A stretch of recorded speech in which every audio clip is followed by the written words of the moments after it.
Okay, let's not overreact. Let's just learn to see what we're looking at in this beautiful and vast landscape. A strong composition is absolutely essential to any artwork. Many art viewers take it for granted, and many young art students don't realize what they don't know until they run into problems with their paintings and drawings. Landscape composition is a subject all of its own and can take up a whole semester or more if you study it thoroughly. It can be separated and studied in several sections. In this video, I'm going to discuss what can be done with the composition of vast open spaces where the subject matter is attractive, but little is going on in terms of substantial objects that would otherwise create compositional balance and a focal point.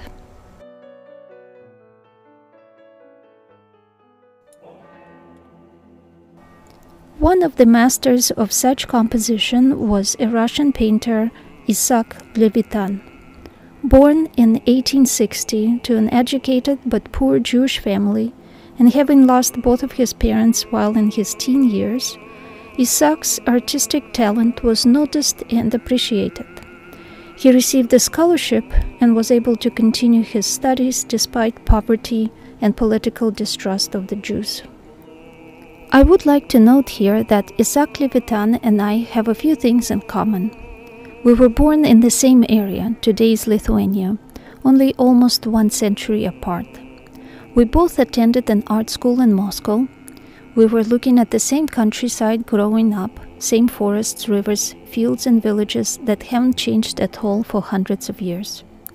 We were both growing up in poverty, with days when we had to choose between buying art supplies and food.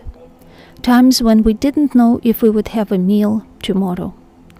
This kind of upbringing has the benefits of learning to find joy and divine beauty in the simple things. And what many people today might think of as boring, we artists found plenty of subject matter to work with. Most Americans, being used to and proud of such natural wonders as Yosemite, Yellowstone, the Rockies, the Sierras, spectacular coastal scenery of both the west and east coasts, and almost never-ending sunshine of California, Florida, and Hawaii, may find it difficult to appreciate the countryside outside of Moscow. The land is pretty flat. Summers are short and not too warm. The rest of the year is full of cloudy gray days with snow and below freezing temperatures at least 6 months out of the year.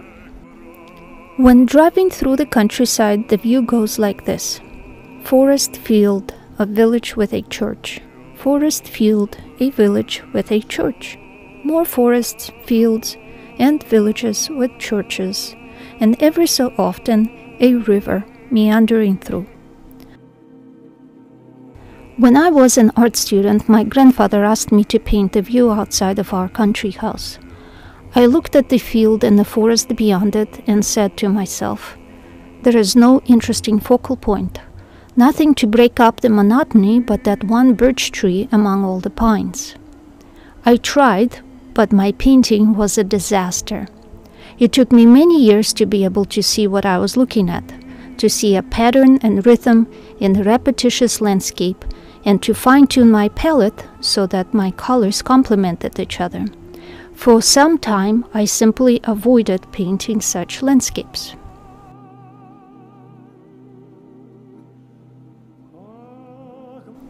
Young Isaac Levitan learned and perfected his landscape painting in this environment. There is beauty to be found and captured on canvas, even on gray and cloudy days. So let's take a look at a few examples and what he did with his compositions and designs.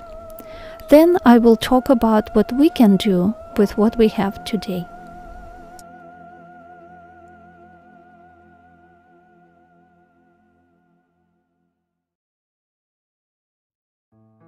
Let's take a look at these two paintings.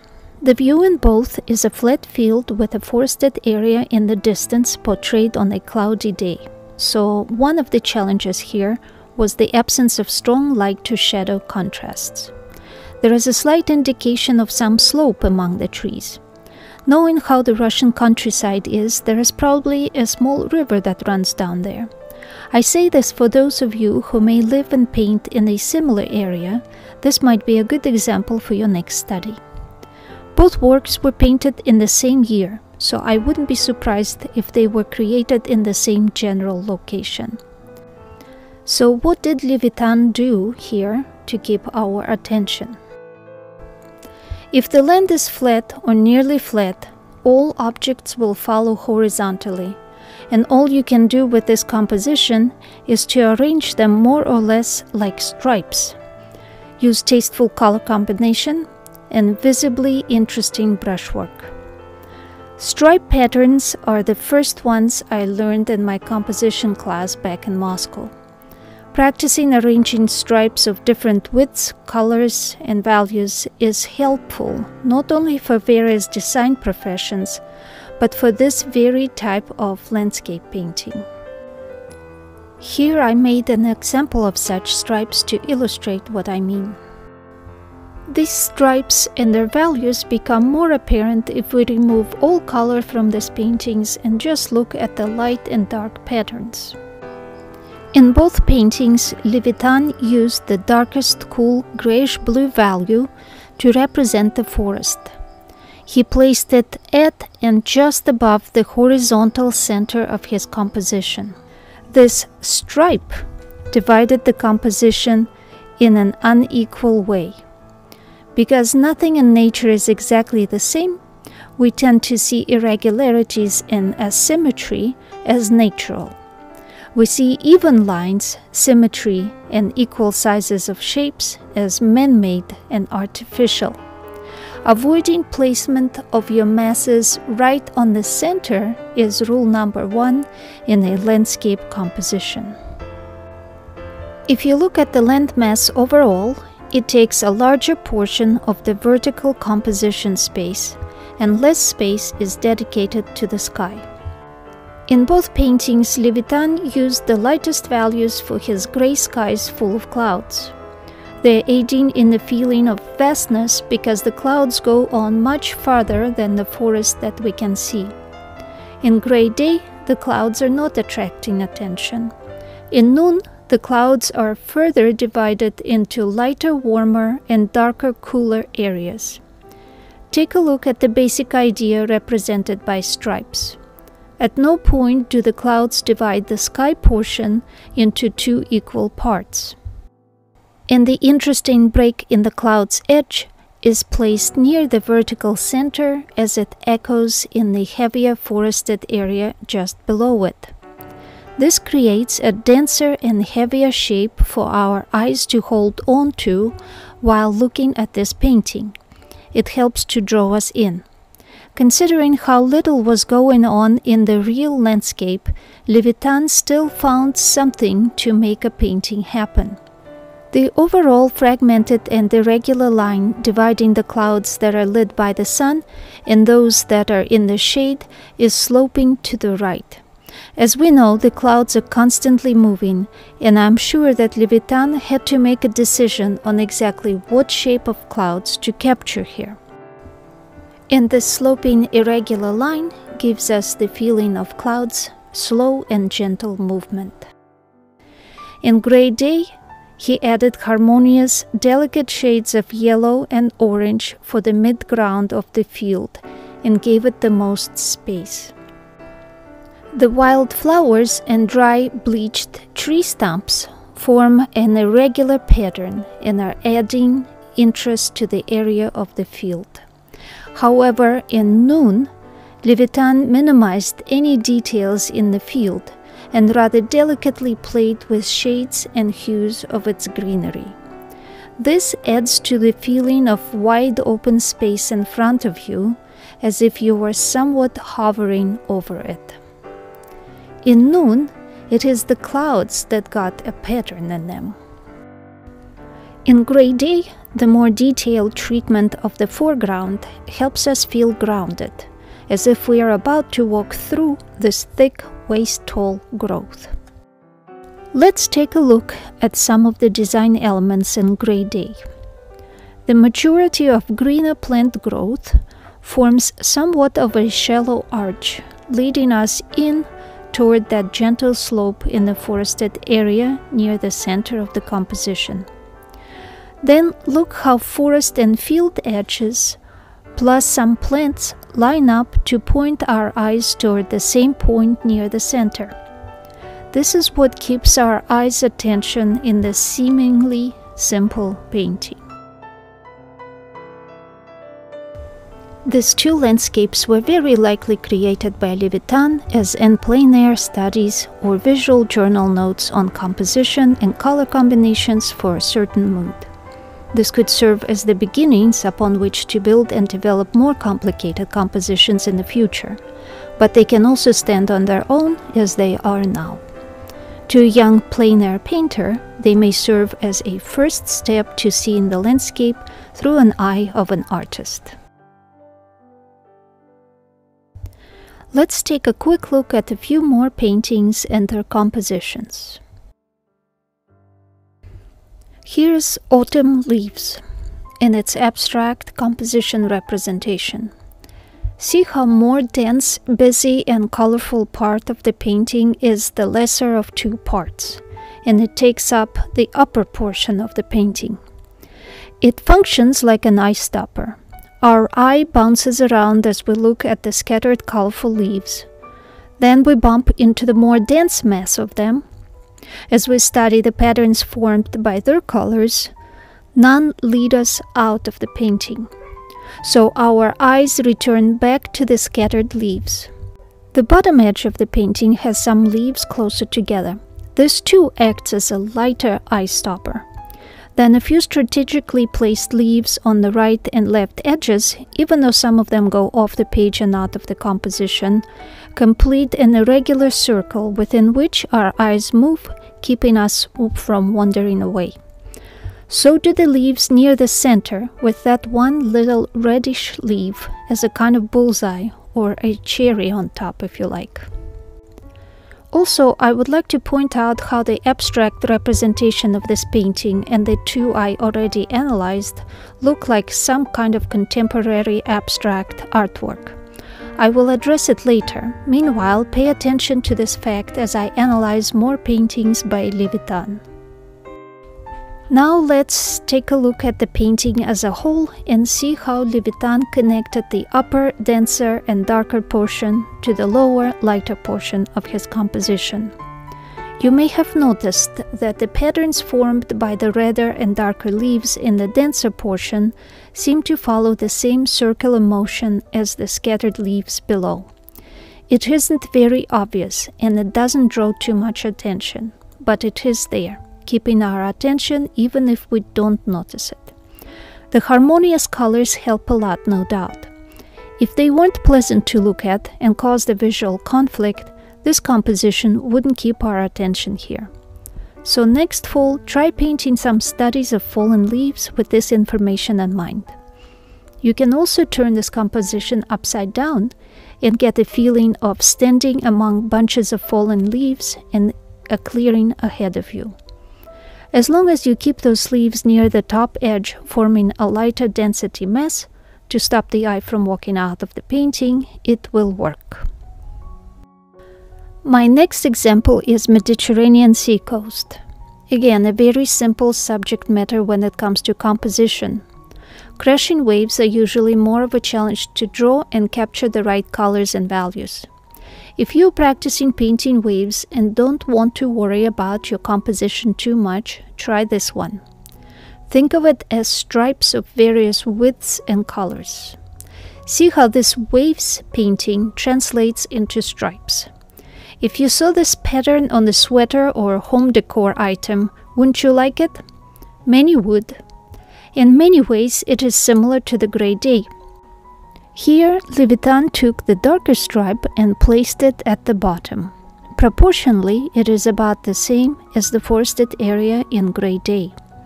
The ocean takes up majority of the space, much like the field and the forest in Gray Day painting. The sky is light and lacks any detail, much like Gray Day again. These stripes only represent the very basic idea in this composition. You may want to pay attention to how stripes in general are arranged in designs other than paintings. This will help you to get a feel for what a good balance is in such compositions. Of course, not all stripe designs are good. Some lack even the basic rules of design, so you have to be careful there. But now that you know, pay attention to what feels right intuitively, what improves your composition, and try to find the answer to the important question, why? In this particular painting, Levitan had to choose where to crop the view in front of him.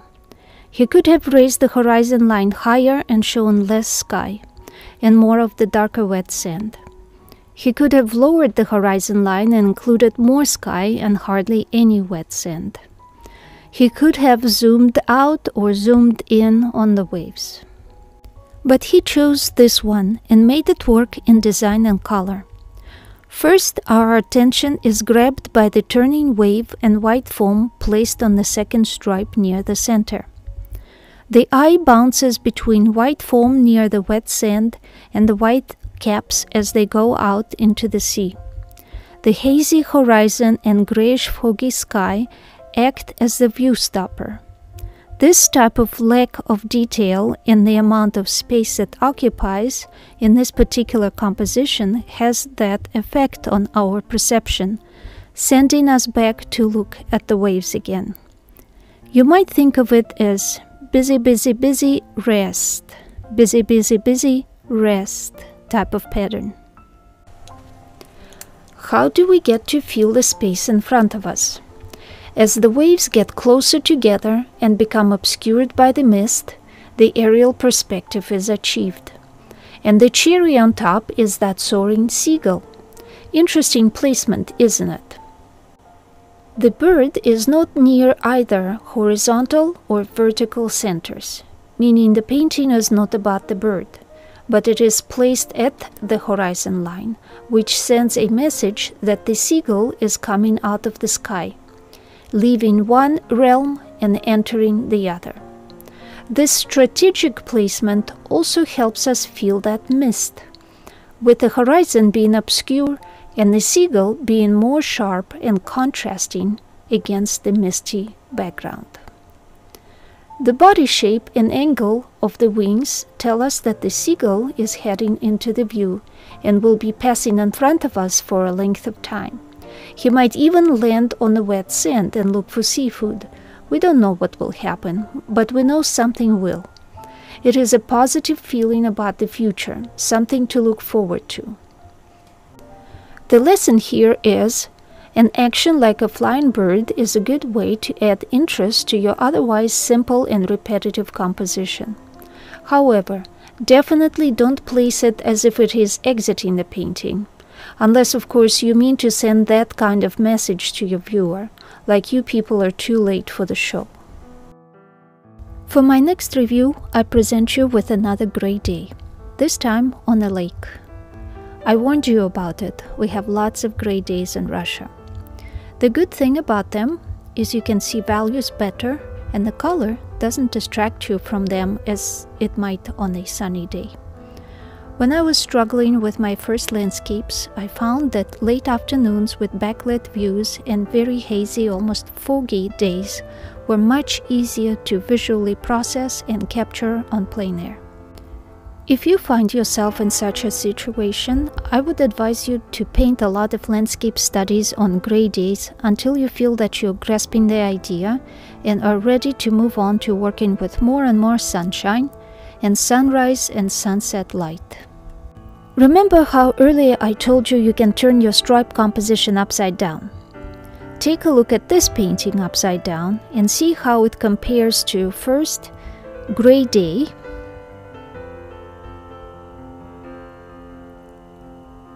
Mediterranean sea coast,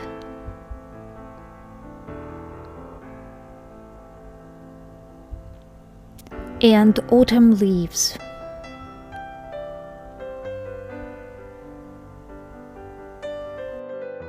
In Lake Gray Day, Levitan used the same proportions for his basic stripes, only here the sky gets most of the space, and the land with the lake gets less.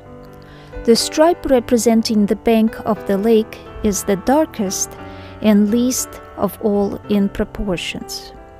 Although Levitan used a lot of similar colors in the sky and the lake's water, overall, the value of the water is a bit darker than the sky. Now let's take a look at the individual elements of this composition. Although least in size, the lake's bank has a higher point and some slopes, giving the overall shape an irregular upper edge. The highest point in the landmass is slightly off to the right of the vertical center. The perspective is captured by narrowing this landmass to the left and softening up the contrasts.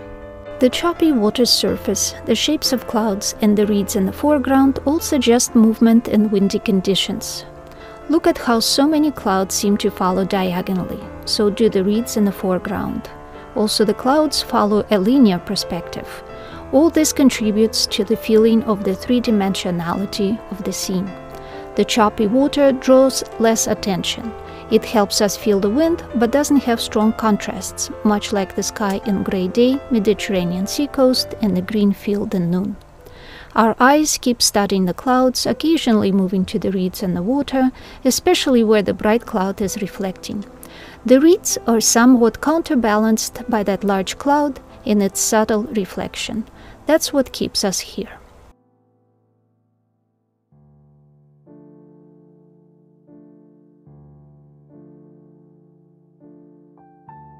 I hope that by now you're getting the basic principle of this type of composition. So let's take a look at a truly masterful landscape painting, Evening over the Marshland.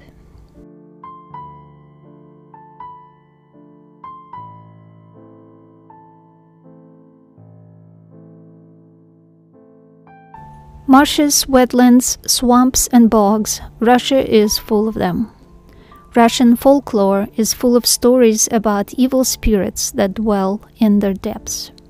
And although Levitan's Russia was predominantly Orthodox Christian in faith and culture for almost 900 years, the old pagan beliefs were never fully weeded out.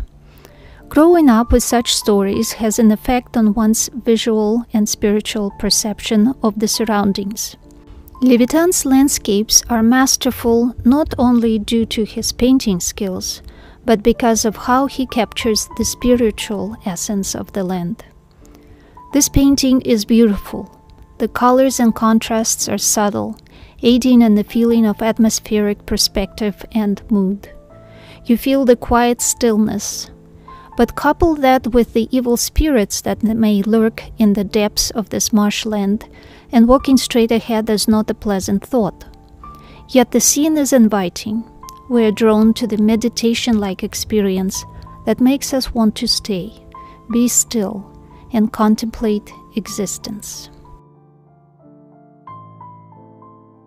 Notice how the sky takes up the majority of the composition, but values, colors, and contrasts are subtle, not overpowering.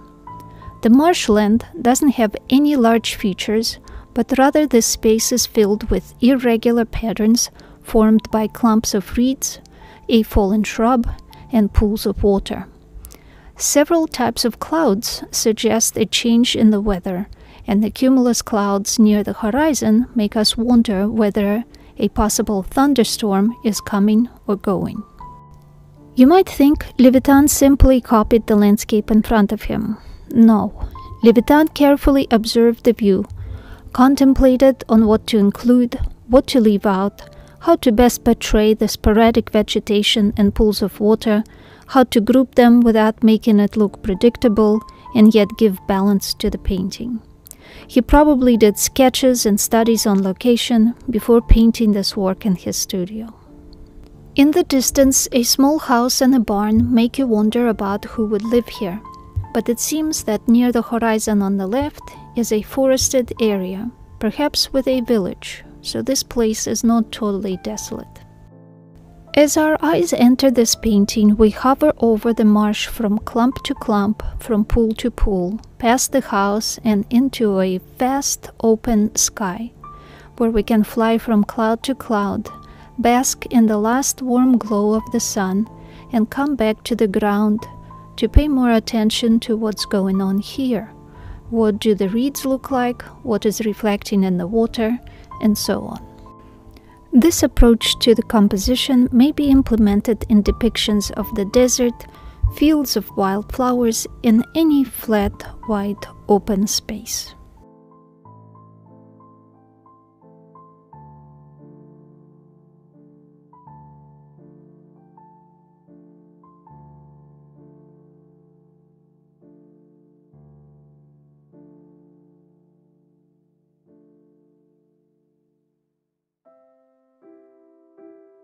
The last painting to analyze is Vladimir's Road.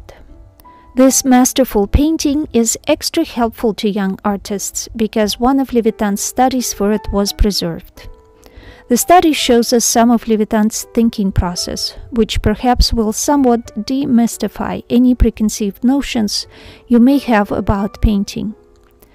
The masterpiece doesn't just appear on canvas because the artist has some unexplained mysterious talent. There are no mysteries.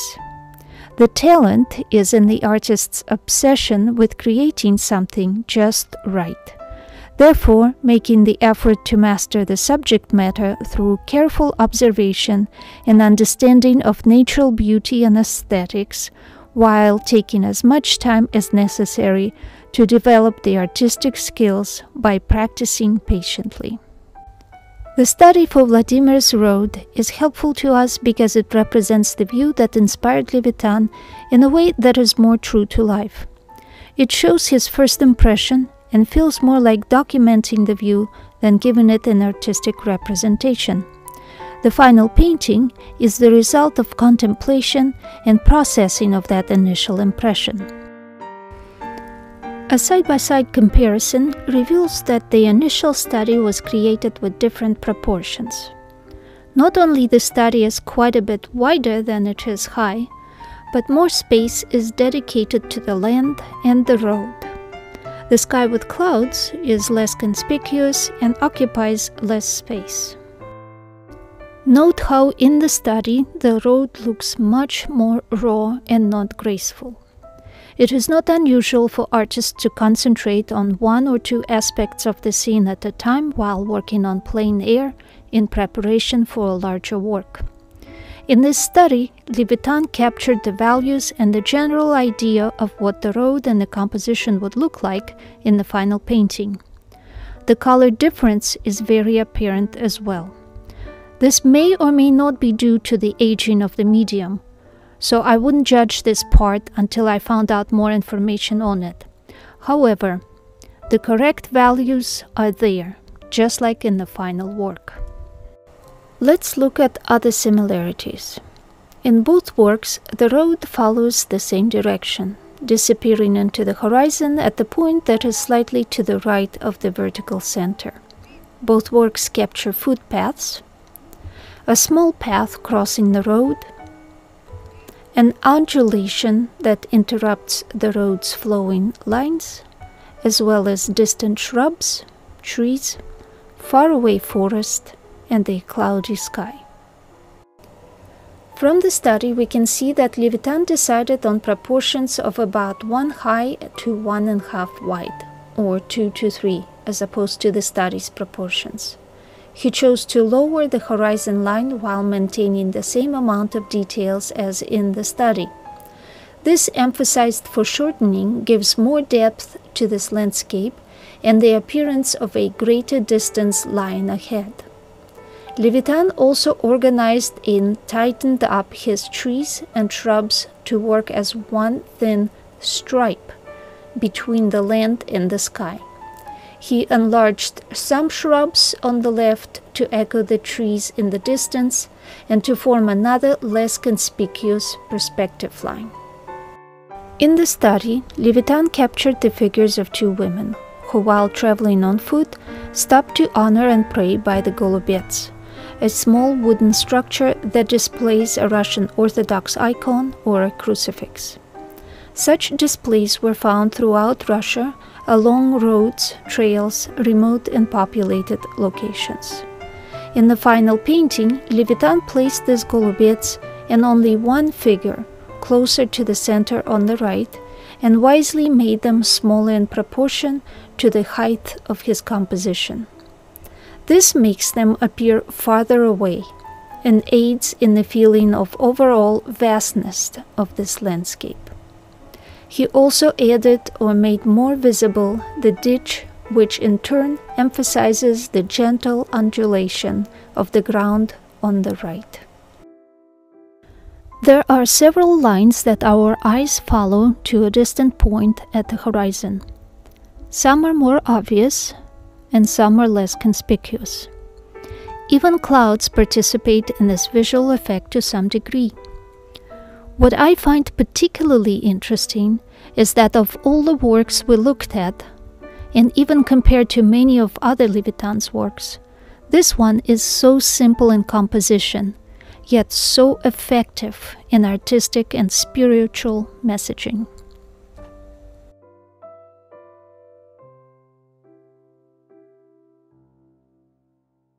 Harmonious, delicate colors and soft contrasts have a calming effect. The perspective lines draw us deep into the vastness of this open space. The Christian scene on the right is echoed in the far distance on the left, where, in the spotlight created by a break in the clouds, we see a white silhouette of a church with a bell tower. The long, empty road in many ways is a representation of a real man's life journey.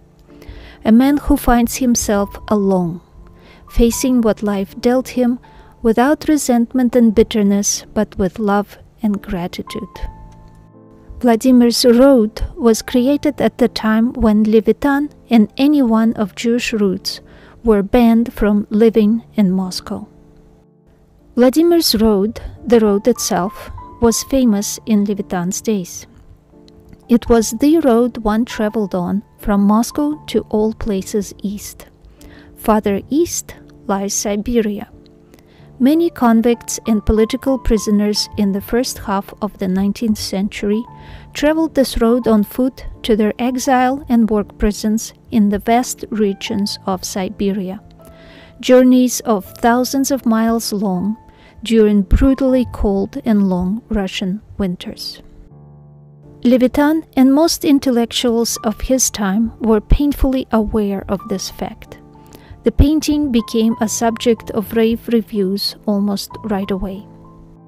Most of Levitan's contemporaries and today's art historians seem to agree. Not only this is one of Levitan's major masterpieces, but the painting has a historical, artistic, and spiritual significance. I can't agree more. The truly amazing part is that Isaac Levitan accomplished all that starting with such a simple, humble composition.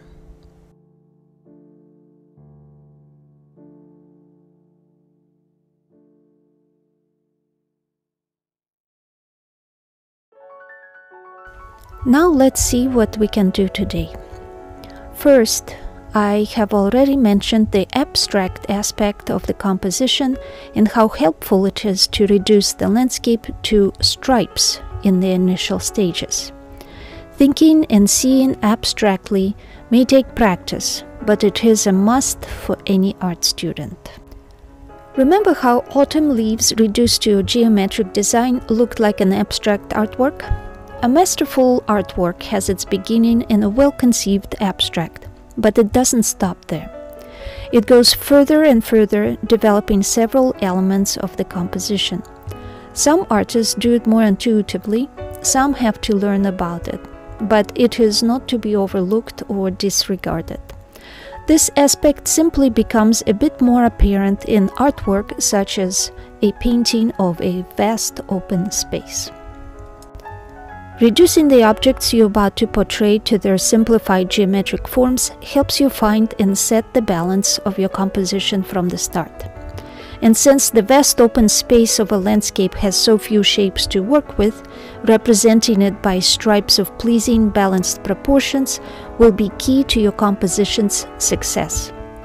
You should also look and see your major light and shadow shapes abstractly first, and tie them into your composition.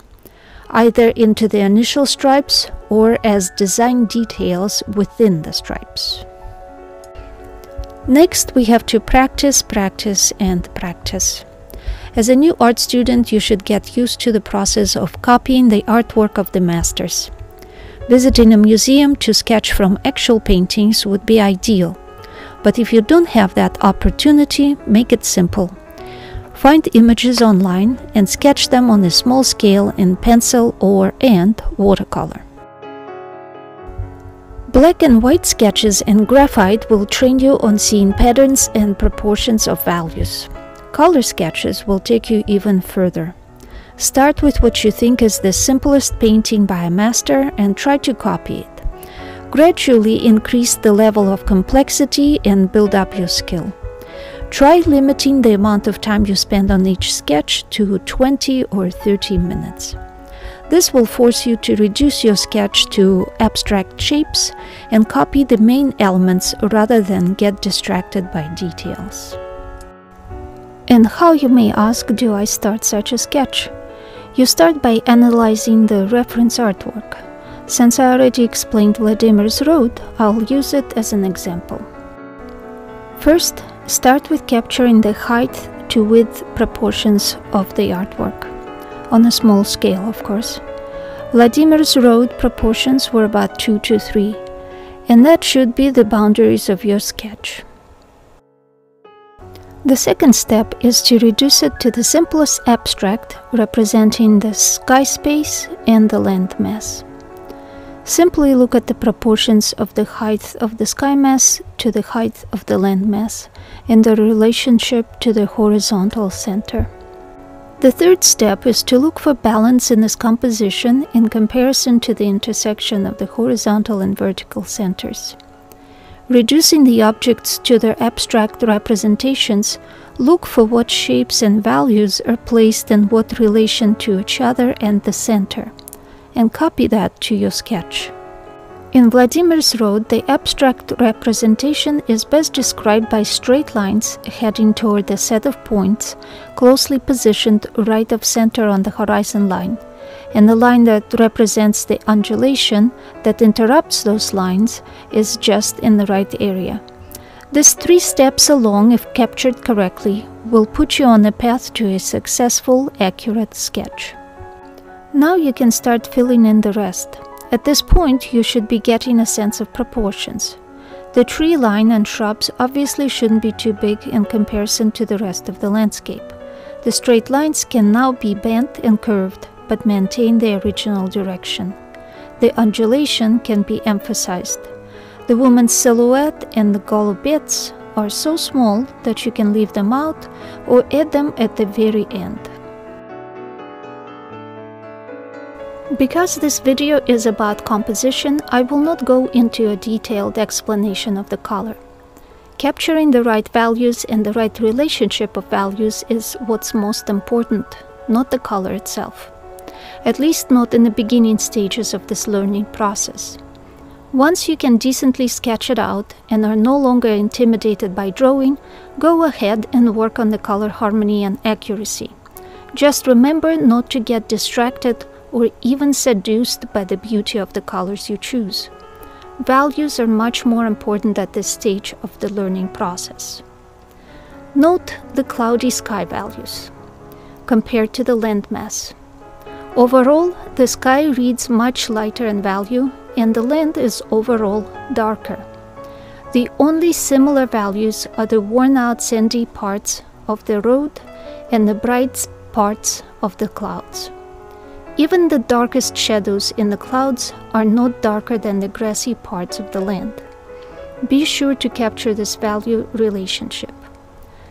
The vastness is amplified by the sky getting darker to the right.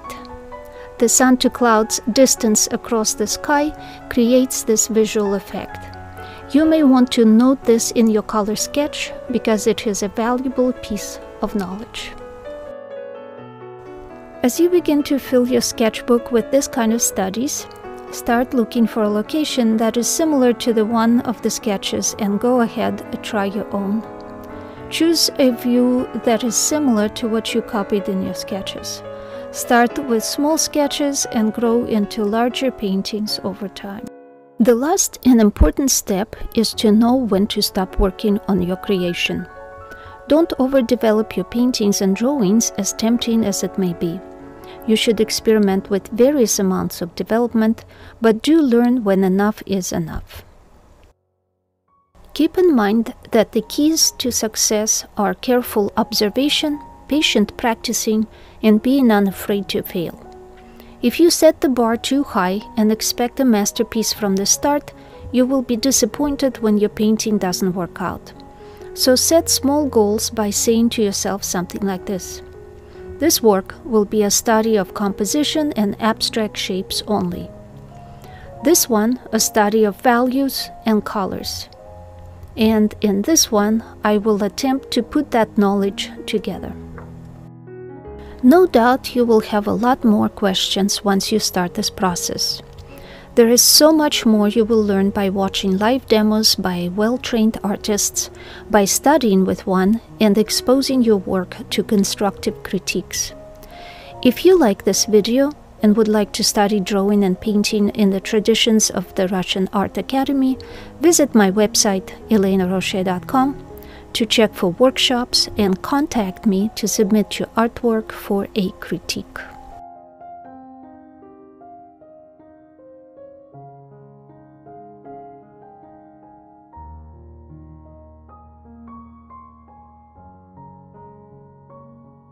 Thank you for watching this video. If you have any comments, questions, or suggestions, please leave them in the comment section. To view and purchase my artwork, visit my website, elenaroche.com. Support me on Patreon or through my website, elenaroche.com, so I could produce more tutorial videos. I'm also on Instagram, where you can follow my progress on teaching and plein air painting. My Instagram account is elena.roche. Until next time, strive to truly see what you're looking at.